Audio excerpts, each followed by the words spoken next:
Hi, my name is Robert. Please read the comments in the About section of this video. It has valuable information and updates. My YouTube channel has a disclaimer video that I encourage you to watch. And please like, share, and subscribe.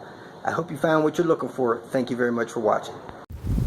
In this video, I'm running a test, I guess you would say, of the oil cooler system in the Volvo 850 turbo cars from 94 to the S70 and V70 98 models. These cars have a oil cooler system that incorporates cycling the oil through the end of the radiator.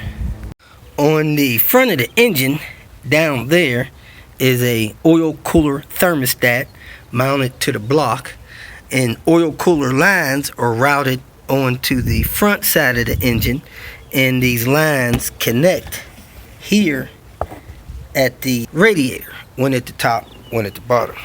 So if you come to the front of the engine by the crank, that's what's called a oil cooler thermostat. That is closed when the engine is cold.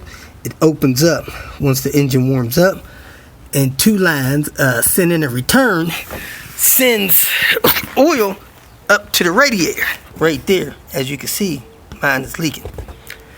But the theory is this oil cooler system is more effective in allowing the oil to heat up than it is in allowing the oil to be cooled down. So in 99 they changed to a different system that runs coolant into the back of the oil pan on the what they call RN engines. So some mechanics have advised people to just block that oil cooler thermostat off, remove the lines, throw them in the trash. These lines are very expensive from Volvo, about $180 a piece.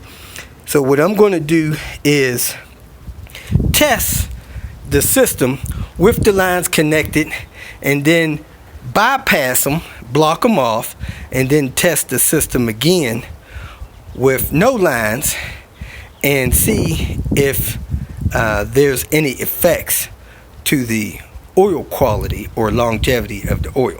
I bought a oil temperature sensor.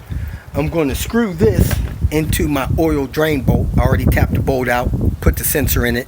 I'm getting ready to install that bolt in the oil pan.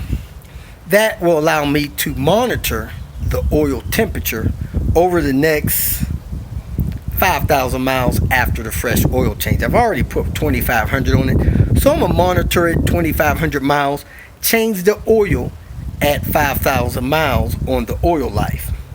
I'm gonna send that oil to the Blackstone Labs oil analysis company, get that sample back.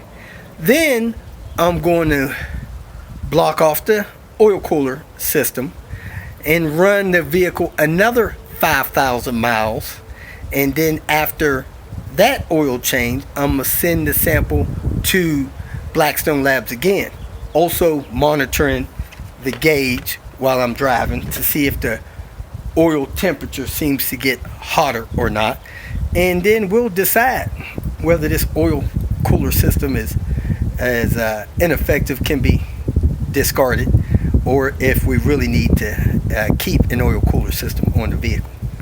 So let me get started installing my closed shift oil temperature sensor. If you feel that this information was useful, please like it and share it with your social media friends. You can subscribe to my channel so that you will get notifications of future videos that I post. You can follow me on Twitter, and if you need to contact me directly, please visit my website. And if you have any questions, leave them below, and someone or myself will reply to them. Again, thank you very much for watching.